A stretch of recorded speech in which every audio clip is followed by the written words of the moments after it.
Hello बच्चों, welcome to Veda academy. Salil sir आ गए हैं। आप भी आओ, फटाफट सेशन को ज्वाइन करो बेटा, क्योंकि हम लोग यहाँ पर लेकर आ चुके हैं आपके लिए गेम चेंजर सीरीज।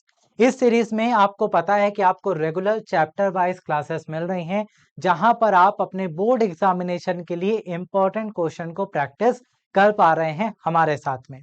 तो एक बार जल्दी से सेशन को ज्वाइन कर लें, अपने दोस्तों के साथ भी फटाफट इसे शेयर कर दीजिए भैया, बिल्कुल भी टाइम नहीं लगाएंगे, ठीक है। और शेड्यूल आप सबको पता है, अगर आप नए हैं तो फिर से बता देता हूं कि जो आपकी फिजिक्स की क्लासेस हैं वो क्लास 12th और नीट दोनों के लिए ही रेगुलर चल रही हैं। 12th क्लास के लिए आपका जो टाइमिंग है बेटा लाइव क्लास का, वो 5 से 6 बजे का है, जो कि आपको ट्यूसडे, थर्सडे और सैटरडे को रेगुलर क्लासेस मिल जाती हैं बोर्ड एग्जामिनेशन के लिए। साथ में आप नीट की तैयारी कर रहे हैं या आपके दोस्तों में कोई कर रहा है, तो भाई फिजिक्स की क्लास होती है मंडे, वेडनेसडे और फ्राइडे को। टाइमिंग है शाम को 6 से 7। तो इन्हीं क्लासेस को टाइम से ज्वाइन करने के लिए स्क्रीनशॉट ले लो, टाइम एकदम दिमाग में बैठा लो। बायो की भी क्लासेस आपको इसी शेड्यूल में मिल जाती हैं, जहां पर बायो की क्लास 12th के लिए होती है मंडे, वेडनेसडे और फ्राइडे। टाइम सेम है 5 से 6 बजे।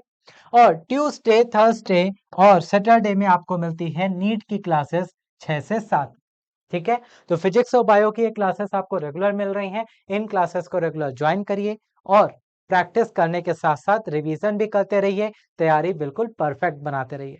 ठीक है बच्चा, तो इलेक्ट्रिक चार्ज और फील्ड का पार्ट 1 हो गया है। पार्ट 2 में आज उसके आगे के क्वेश्चन डिस्कस करेंगे और नए कॉन्सेप्ट यहाँ पर सीख रहे होंगे। तो फटाफट कॉपी पेन लेकर बैठ जाओ, क्लास को स्टार्ट करते हैं। क्वेश्चन आए देखो, सॉल्व करो और मैच कराओ कितना आंसर सही करते हो। ठीक है, पहला क्वेश्चन आपकी स्क्रीन पर लेकर आ चुके हैं, देखो फटाफट आंसर बताने का प्रयास करिए। क्वेश्चन क्या कह रहा है? Charge on a body integral multiple of this, it is given by the law of. ये कौन सा लॉ है? बहुत आसान है सर, कंजर्वेशन ऑफ चार्ज है क्या, मास, एनर्जी या क्वांटाइजेशन? तो आप सही आंसर क्या करेंगे सर? D option, quantization. क्यों क्वांटाइजेशन? लॉजिक सिंपल है। क्वांटाइजेशन ऑफ चार्ज कहता है Q is equals to plus minus N E. अगर आप n की वैल्यू 1 पुट कर दें तो Q is equals to plus minus e मिल गया। और n हमेशा क्या होता है? इंटीजर नंबर होता है, वो 1 2 3 4 ऐसा होगा। क्यों? क्योंकि किसी भी सब्सटेंस या पार्टिकल में चार्ज जो होता है प्यारे बच्चे, वो हमेशा और हमेशा इंटीजर के फॉर्म में मिलेगा, इंटीग्रल मल्टीपल ऑफ इलेक्ट्रॉन के फॉर्म में मिलेगा। कभी भी ऐसा नहीं होगा कि 1.5 इलेक्ट्रॉन, 2.7 इलेक्ट्रॉन, नहीं, 1 इलेक्ट्रॉन, 2 इलेक्ट्रॉन, 3 इलेक्ट्रॉन, 4 इलेक्ट्रॉन ऐसे मिलेगा। ठीक है बच्चा, इसलिए Q इक्वल्स टू एनी आपका क्वांटाइजेशन ऑफ चार्ज को रिप्रेजेंट करता है। ठीक है, बाकी सारे ऑप्शन आपके गलत हो गए। चले नेक्स्ट आ जाइए। नेक्स्ट क्वेश्चन क्या कह रहा है? Electric field intensity due to a short dipole remain directly proportional to. तो भाई आर के साथ इलेक्ट्रिक फील्ड इंटेंसिटी डाइपोल के केस में रिलेशन बनाना है। बहुत सिंपल है, डाइपोल क्या होता है? माइनस प्लस, दो इक्वल एंड अपोजिट चार्जेस अगर एक स्मॉल डिस्टेंस 12 से सेपरेटेड हैं तो वहां पर ये अरेंजमेंट डाइपोल कहलाता है। अब डाइपोल के सेंटर से आर डिस्टेंस पर आपने एक पॉइंट ले लिया P, यहां पर इलेक्ट्रिक फील्ड इंटेंसिटी जो आप निकालेंगे वो इस R पर किस तरह से रिलेट कर रही है? तो बहुत आसान है, E इज इक्वल्स टू, आप सभी को पता है, वो प्रोपोर्शनल टू R क्यूब होता है। ठीक है भैया, 2P upon R cube formula पढ़ा हुआ है, तो E R क्यूब के इनवर्सली प्रोपोर्शनल है। मतलब ऑप्शन नंबर डी आपका एब्सोल्युटली राइट है बच्चा। कौन सा ऑप्शन सही है? डी ऑप्शन बिल्कुल सही। ठीक है बच्चा, चलिए नेक्स्ट आ जाइए। Electric field lines contract length wise it shows. अगर इलेक्ट्रिक फील्ड लाइंस लेंथ में क्या हो रही है? कॉन्ट्रैक्ट हो रही है, सिकुड़ रही हैं, तो इसका मतलब क्या है?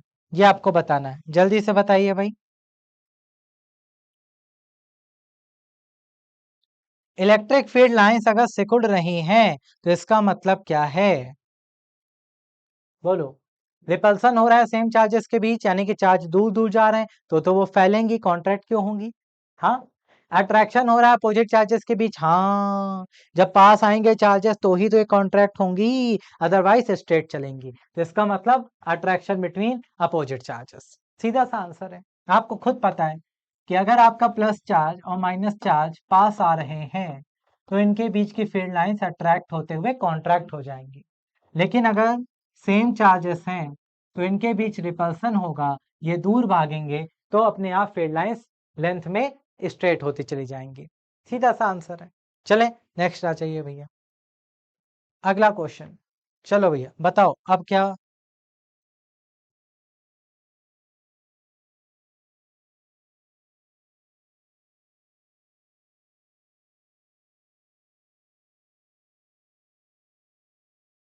Force F between charges Q1 Q2 separated by R is this.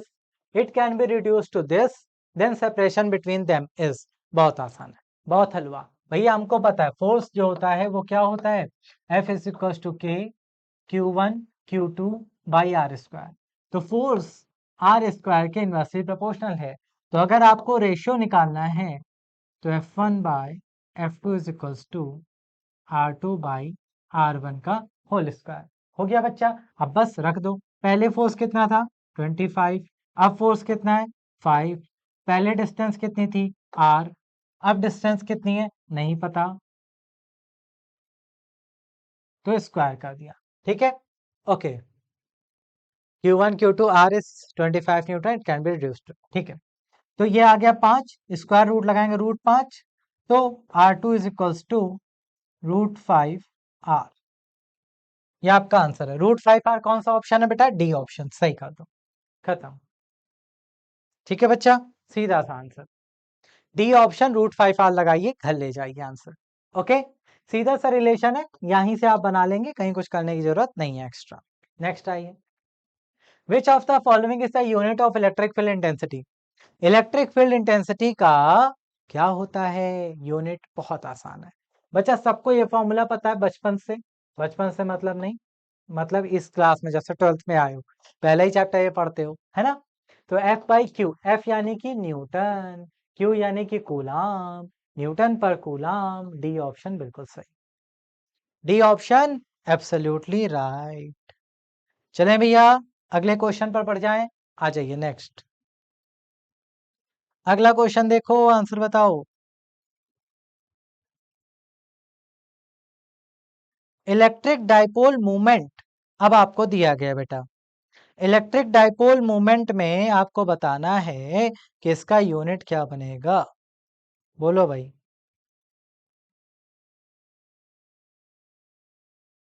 हाँ भाई, फॉर्मूला सबको पता है। हाँ सर, तो जल्दी से बता दो क्या बनेगा। सर बहुत सिंपल है, इलेक्ट्रिक डाइपोल मूवमेंट यानी कि P is equal to 2QL। Q यानी कि कूलाम, L यानी कि metre, coulomb metre, coulomb metre, B option सही, ले जाइए। कूलाम मीटर यानी कि बी ऑप्शन एब्सोल्युटली राइट है, खत्म। चलें नेक्स्ट आ जाइए भैया।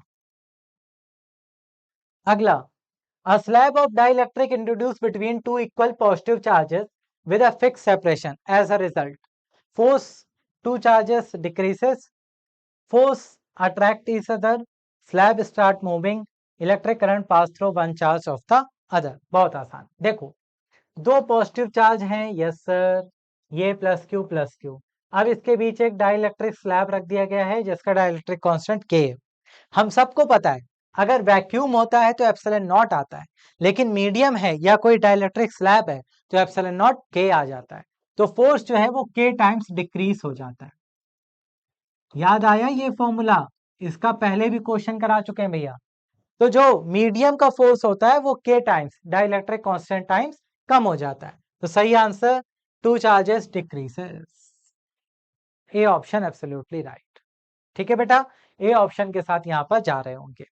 ओके नेक्स्ट आ जाइए।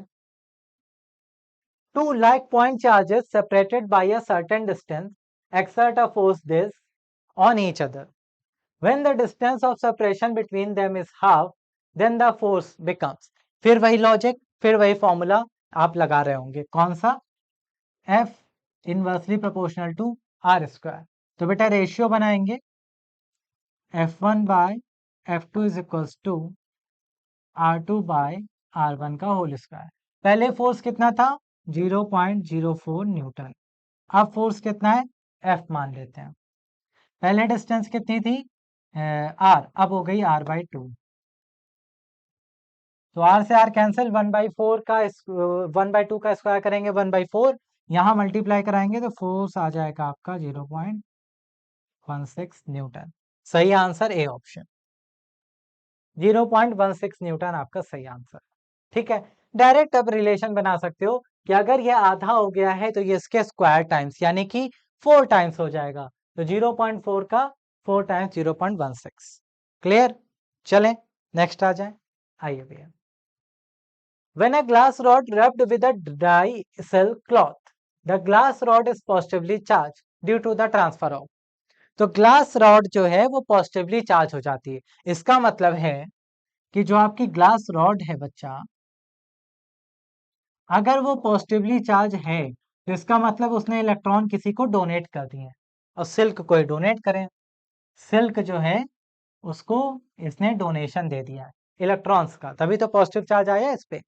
तो कौन सा ऑप्शन सही? Protons from silk cloth to glass rod, ना, प्रोटॉन कहीं नहीं जाते हैं, सारा खेल कौन खेलता है? इलेक्ट्रॉन खेलते हैं भैया। Electrons from silk cloth to glass, नहीं नहीं, सिल्क से ग्लास में नहीं गए, आप गलत कह रहे हो। प्रोटॉन नहीं, प्रोटॉन तो सुनते ही गलत। Electrons from glass rod to silk, बिल्कुल सही, क्योंकि यहां पर प्रोटॉन की कमी हो जाएगी, इलेक्ट्रॉन का एक्सेस हो जाएगा, तो ये नेगेटिवली चार्ज और वो पॉजिटिवली चार्ज हो जाएगा। ठीक है, लॉजिक ध्यान रखिए, प्रोटॉन कोई रोल नहीं प्ले करते, सारा का सारा खेल इलेक्ट्रॉन खेलता है। Next, unit of electrical permittivity epsilon of a medium is. बहुत आसान है, बहुत आसान है, क्या ही करना है, जो एप्सिलॉन नॉट है वही एप्सिलॉन है, कोई दिक्कत नहीं। मीडियम का है तो क्या हुआ, कोई दिक्कत नहीं, क्यों? क्योंकि एप्सिलॉन नॉट जो होता है वो के के साथ मल्टीप्लाई, ओके आपका डाइलेक्ट्रिक कांस्टेंट होता है, उसको तो भगा ही दो, वो तो रेशियो है, हटा दो। तो यहाँ पे क्या बनेगा भैया option? Newton metre square per coulomb square, ये आपका सही आंसर है, या फिर कूलाम स्क्वायर पर न्यूटन मीटर स्क्वायर, ये सही आंसर है। तो इसमें कंफ्यूज मत होना भैया। सुनो, F is equal to 1/4 pi epsilon naught Q1 Q2 by R square, ये होता है। अगर इस पूरे कांस्टेंट के बारे में बात हो तो आपका बन जाएगा क्या? न्यूटन मीटर स्क्वायर पर कूलम स्क्वायर। ये किसका बनेगा? इस पूरे कांस्टेंट का। ठीक, लेकिन हमसे सिर्फ एप्सिलॉन नॉट पूछा है या एप्सिलॉन पूछा है, तो उस केस में ये रिवर्स हो जाएंगे, कूलम स्क्वायर पर न्यूटन मीटर स्क्वायर हो जाएगा। ठीक है, ये अंतर याद रखिएगा बेटा। ठीक है, तो कूलम स्क्वायर पर newton metre square, C option सही है। ओके बच्चा, बताइए, बोलो, किसी को समस्या परेशानी? एकदम बढ़िया, चलें आगे, आ जाओ। Dimension of electrical permittivity is, भैया डायमेंशन फॉर्मूला भी परमिटिविटी का निकालना है। क्या करोगे? उसी फॉर्मूले में अगर पीछे वाले को देखो, यूनिट की जगह डायमेंशन लिख दो, खत्म हो गया। तो अभी अभी इसकी यूनिट क्या सीखी हमने? हमने यूनिट सीखी कूलाम स्क्वायर पर न्यूटन मीटर स्क्वायर। तो कूलाम यानी कि चार्ज, यानी कि एटी, न्यूटन यानी कि mlt-2, और ये एल स्क्वायर। अब बेटा क्या करना है? मैथ है, फिजिक्स खत्म। m ऊपर ले जाओ, -1, l -3, t की पावर -2 ऊपर जाएगा, +2 बन जाएगा, ये टी स्क्वायर ऑलरेडी है, तो t की पावर 4 a स्क्वायर। कौन सा ऑप्शन मैच कर रहा है देखो, m-1, l-3, t4 a square, D option सही है। ठीक है बच्चे, यहाँ पर कौन से ऑप्शन के साथ जा रहे हैं?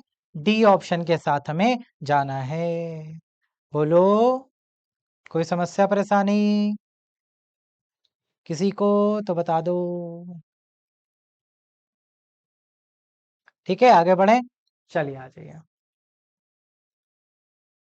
N insulated conical shaped metallic conductor charge positively. अच्छा, कोनिकल शेप का मेटालिक कंडक्टर है, उसको पॉजिटिवली चार्ज कर दिया गया है, तो सरफेस चार्ज डेंसिटी कितनी होगी? Uniform, maximum at apex, maximum at the apex, या मिनिमम, या बेस पर मैक्सिमम? तो क्या होगा भाई सही आंसर? चार्ज हमेशा सरफेस पे रहना चाहते हैं, ये बात दिमाग में रख लेना।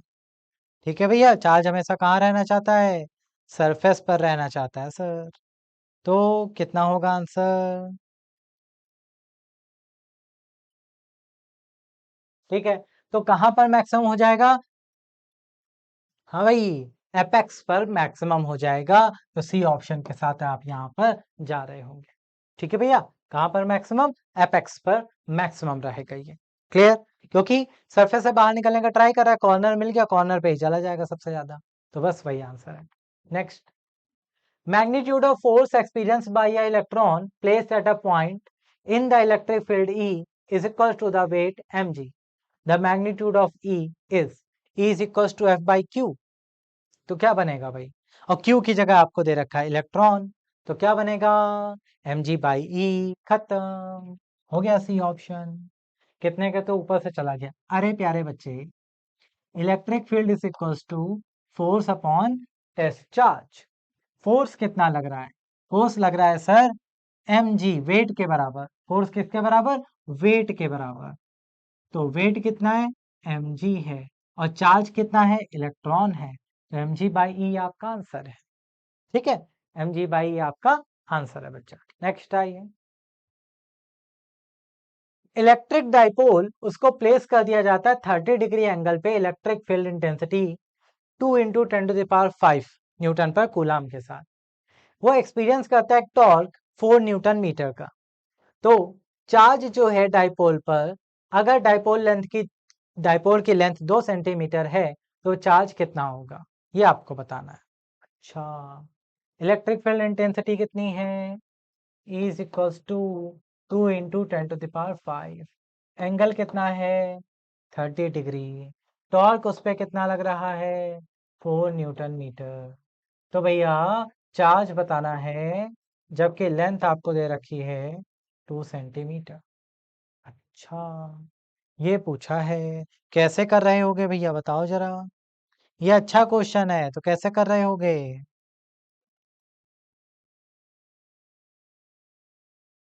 बताइए भाई। हम्म,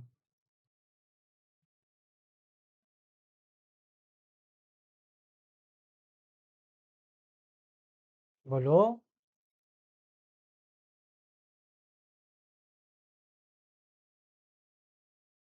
एनीवन कोई आंसर बताएगा इसका, कि हम ही बता दें सब? देखो, एम क्या है? क्यू निकालना है। इलेक्ट्रिक फील्ड इंटेंसिटी आपको यहाँ पे पता है, डाइपोल है, टाउ दिया है आपको। अच्छा, हाँ sir, F L sine theta. तो वहां से क्या निकल आएगा? वहां से एफ निकल आएगा। एफ निकाल लेंगे तो is equal to F by Q में रख देंगे, आंसर आ जाएगा। बोलो। हाँ सर, ये कर सकते हैं।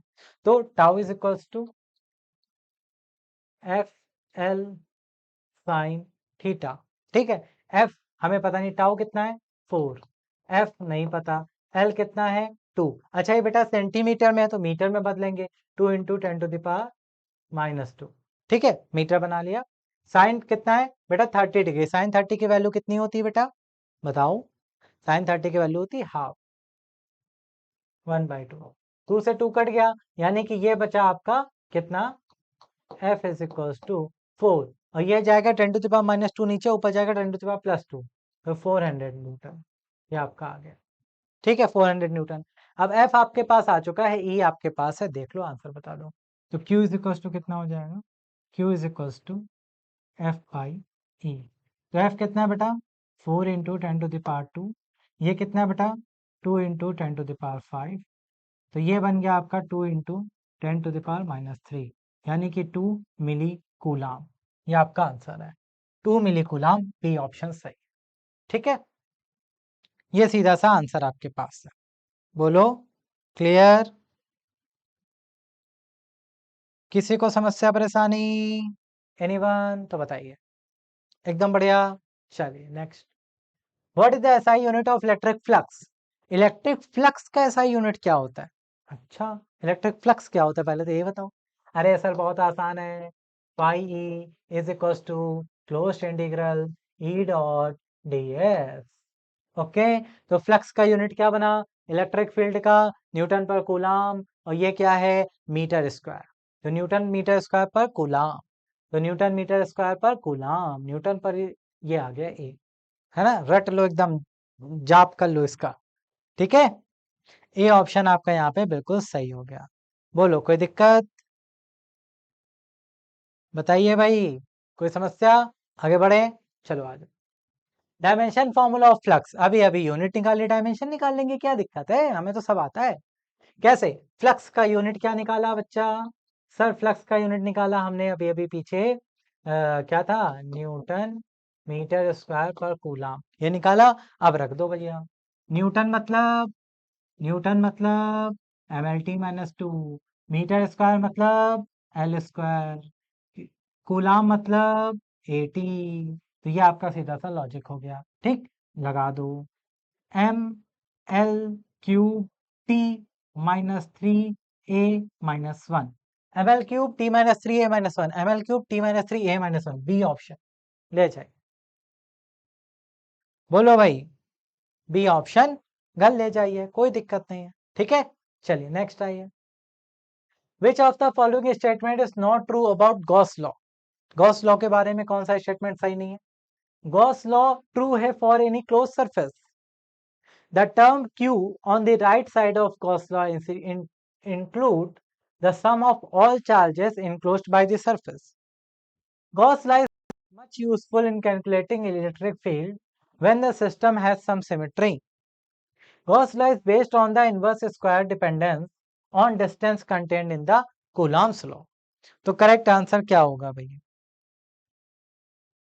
नॉट मच यूजफुल, ये किसने कहा, in calculating electrostatic field when the system has some symmetry, ऐसा थोड़ी ना है, सिमेट्री हो अनसिमेट्रिकल हो कुछ भी हो, गॉस लॉ हर जगह यूजफुल है, तो ये स्टेटमेंट गलत है, सी ऑप्शन, ठीक है भैया, ये स्टेटमेंट आपका रॉन्ग है, ऐसा नहीं हो सकता, क्लियर है।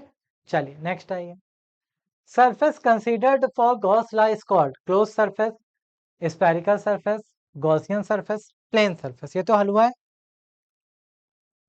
ये तो हलवा है, हाँ सर, अरे गॉस लॉ अप्लाई कर रहे हो तो सरफेस का नाम भी गॉसियन सरफेस हो गया आंसर, ये लो सी ऑप्शन, ठीक है। नेक्स्ट आइए, अगला, charge on a conducting metal sphere is present on the surface, inside, outside या बोथ, बहुत आसान है, बताओ भाई, आपको पता है कंडक्टिंग मटेरियल पे चार्ज हमेशा उसके सरफेस पर रहता है क्योंकि वो बाहर भागना चाहता है, हाँ भाई, चार्ज हमेशा सरफेस पर रहेगा, तो आंसर सरफेस, इसी से तो न्यूमेरिकल सॉल्व करते हो, charge on a conducting metal so all the charge present on the surface, logic खत्म, ठीक है।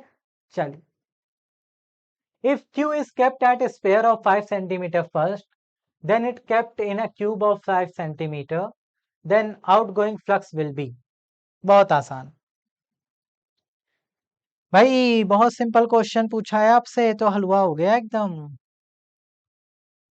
बोलो, अगर चार्ज q को एक स्फीयर के अंदर रखा जाता है जिसका 5 सेंटीमीटर आपको रेडियस वगैरह दिया गया होगा, यहाँ पर q रखा गया, फिर एक क्यूब के अंदर रखा गया, क्यूब के अंदर रखा गया, ये भी 5 सेंटीमीटर साइड का है, दोनों केसेस में बताना है कि फ्लक्स जो है किसमें मैक्सिमम है किसमें मिनिमम है, अरे सिंपल सी बात है, अगर चार्ज अंदर का सेम है तो फ्लक्स भी हमेशा सेम आता है, बोलो, उसमें फिर कोई फर्क नहीं पड़ता, सीधा सा answer, same in both the cases, same in both the cases answer. चलो नेक्स्ट, स्फीयर है जो इलेक्ट्रिक डाइपोल के फॉर्म में आपको दे रखे हैं, यहाँ पर इनक्लोज्ड है, total flux across the sphere is, भैया टोटल फ्लक्स यहाँ कितना निकल रहा है अक्रॉस द स्फीयर, डाइपोल उसने अंदर बंद कर रखा है, ओके, तो फ्लक्स से निकलने वाला, यहाँ पे डाइपोल से निकलने वाला जो फ्लक्स है वो कितना होगा, जीरो, क्यों, क्योंकि ये जितना गया उतना, ये लो, ये लो, ये लो, ये लो, खत्म, तो नेट चार्ज तो यहाँ पे जीरो है ना, अगर स्पेयर के अंदर देखो तो नेट चार्ज कितना, नेट चार्ज है सर 0। और अगर स्पेयर के अंदर 0 चार्ज है नेट, तो उससे बाहर कुछ निकलेगा ही नहीं, निकलेगा ही नहीं तो फ्लक्स कैसे ढूंढोगे, फ्लक्स कैसे ढूंढोगे, तो 0 कर दोगे, खत्म। लो भैया आंसर, ठीक है, सीधा सा लॉजिक। नेक्स्ट, एक चार्ज क्यू है, उसको एक क्यूब के सेंटर पे रख दिया गया है। इलेक्ट्रिक फ्लक्स बताना है, उसके एक फेस से होकर कितना गुजर रहा है। बहुत आसान, फ्लक्स तो सारे फेसेस से गुजरेगा, यस सर। तो क्यूब में कितने फेसेस, 6, तो 6 से डिवाइड कर दो, हो गया। अरे फ्लक्स अगर टोटल निकालोगे तो क्यू अपॉन एप्सिलॉन नॉट, लेकिन आपको एक फेस से निकालना, आपको पूरे क्यूब से निकालना ही नहीं है, आपको तो एक फेस से निकालना है। तो उस केस में फ्लक्स क्या हो जाएगा, पाई/6 हो जाएगा, यानी कि क्यू बाई 6 एप्सिलॉन नॉट हो जाएगा। ऑप्शन ए सही है, क्लियर है, हो गया आंसर, सीधा सा लॉजिक। ठीक है बच्चा, नेक्स्ट आइए। According to Gauss law, electric field of an infinitely long straight wire is proportional to. Infinite length का वायर, ये आपको करा चुके हैं। इनफाइनाइट लेंथ का electric field, oh sorry charge है ना इस पे, तो करंट, ये थोड़ा मैग्नेटिज्म में चले गए। हाँ हाँ, हाँ भाई, चार्ज है वायर इनफिनाइट लेंथ का। तो गॉस लॉ के अकॉर्डिंग वहां पर जो स्ट्रेट वायर है उसमें आपको बताना है फील्ड आर के साथ कैसे रिलेट होती है। फील्ड आर के साथ कैसे रिलेट है ये आपको बताना है। बताओ भाई। सर फील्ड जो है इस केस में आर के साथ इन्वर्सली प्रोपोर्शनल होती है, is directly proportional to 1/r। सीधा सा आंसर डी ले जाओ, ठीक है भैया, सीधा सा आंसर डी ले जाओ, कोई दिक्कत नहीं है। आगे आ जाओ। एक चार्ज क्यू माइक्रोकूलाम का एक क्यूब के सेंटर में रख दिया गया है जिसके साइड है 1। तो electric flux diverging from each face of the cube is. तो भाई हर फेस से निकलने वाला फ्लक्स कितना होगा, बताइए।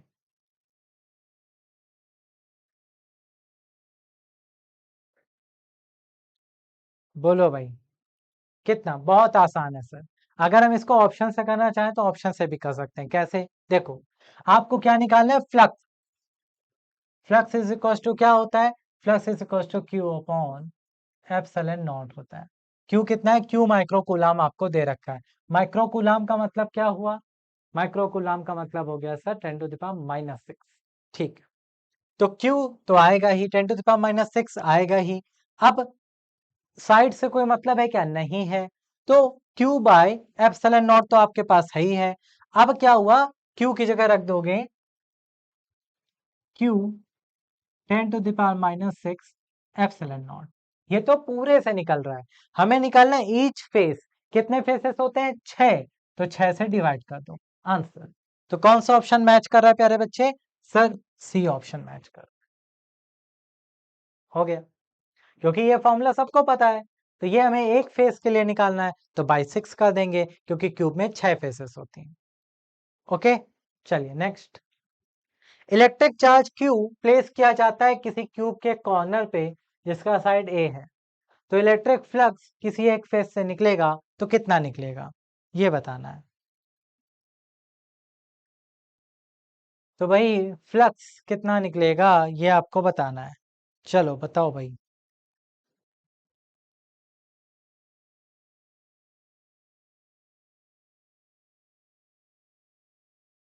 Q by a epsilon naught, side a है, q by epsilon naught a square, q by 4 pi epsilon naught a square, q by 24 epsilon naught, ये आपको बताना है। इसे तो फर्क पड़ेगा ही नहीं, ये आप सब लोग जानते हो। क्यों नहीं पड़ेगा, लॉजिक आपको यहाँ पे बता चुके हैं। तो भैया अब इसका आंसर तो खुद से कर दो, किसका भी आंसर अभी बताएं। इसका आंसर तो खुद से कर सकते हो भाई, हाँ कि नहीं कर सकते,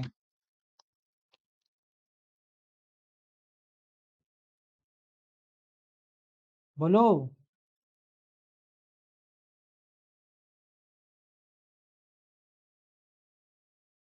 करोगे?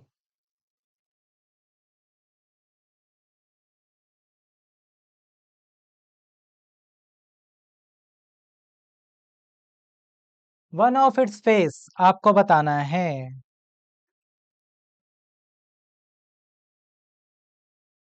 वन ऑफ इट्स फेस आपको बताना है, बताओ। अभी तक किसी का आंसर नहीं आया भैया। ऐसे करोगे? Placed one of the corner of a cube of side A electric flux of one of its face। अरे एक तो बता चुके हैं, एक तो आप बता दो।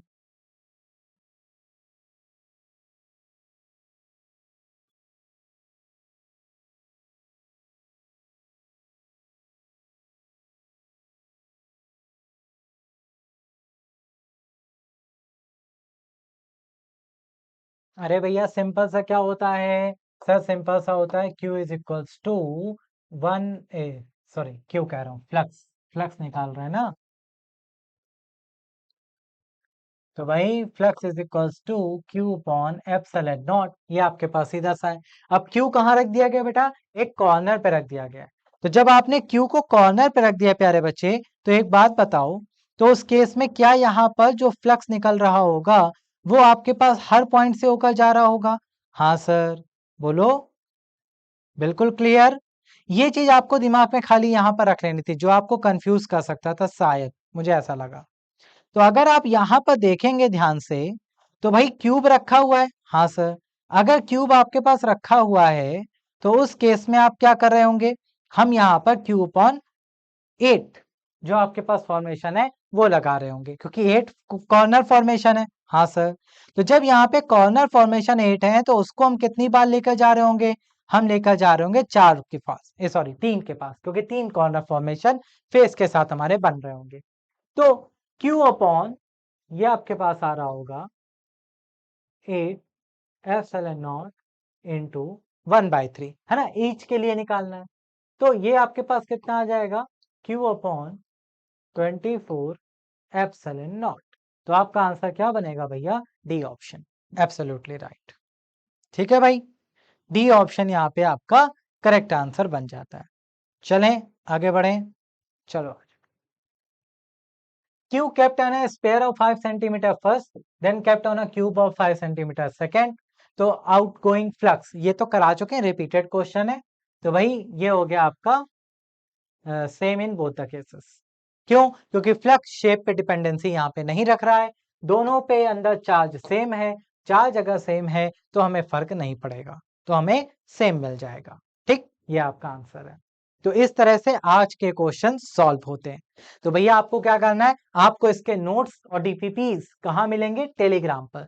तो टेलीग्राम चैनल को फटाफट ज्वाइन कर लेना है। अगर नए हो तो डिस्क्रिप्शन में लिंक है, टेलीग्राम ज्वाइन कर लीजिए, ये सारे बेनिफिट यहीं मिल रहे हैं। इसके अलावा सॉरी, इसके अलावा वेदा ऐप पर आपको रेगुलर स्ट्रक्चरल कोर्सेज के साथ साथ practice papers, mock test, doubt section सब मिल रहा है। तो आप वहां पर भी हमसे डाउट डिस्कस कर सकते हैं। ठीक है, तो डाउट का डिस्कशन आप वहां पर भी हमें करें, जिससे कि आपका कोई डाउट ना रहे, आप क्लियरेंस लेकर चलें और तैयारी बेहतर करते चलें। यूट्यूब पर नए हो तो भैया चैनल सब्सक्राइब कर लेना ध्यान से, और इंस्टा पर भी आप हमें फॉलो कर सकते हैं, जहां पर आपको नॉलेज बूस्टर शॉर्ट्स मिलते हैं डेली। तो ये आपके लिए बेनिफिट है, तो इन चैनल्स को ज्वाइन करना मत भूलिएगा। अब आपसे मुलाकात करेंगे नेक्स्ट क्लास में, जहां पर नेक्स्ट चैप्टर जो आपका सेकंड चैप्टर है, जहां पोटेंशियल और कैपेसिटर की बात होती है, उसके बारे में डिस्कशन कर रहे होंगे। तो नेक्स्ट क्लास जरूर ज्वाइन करिएगा, थोड़ा पढ़कर आइएगा, जिससे कि प्रैक्टिस क्वेश्चंस में आपको लगे कि हाँ हम तो आंसर सही कर सकते हैं। ठीक है, तो चैप्टर नंबर 2 होगा। अगली क्लास आपकी कब होगी भाई? ट्यूसडे को। लेकिन मंडे को बायो की क्लास है, सेम टाइम 5 से 6, तो उसे ज्वाइन करना मत भूलिएगा। ठीक है, बाकी वेदा एकेडमी के साथ जुड़े रहिए और दोस्तों के साथ जरूर शेयर करिए। Thank you so much guys for watching the class. Have a great day, take care, bye bye.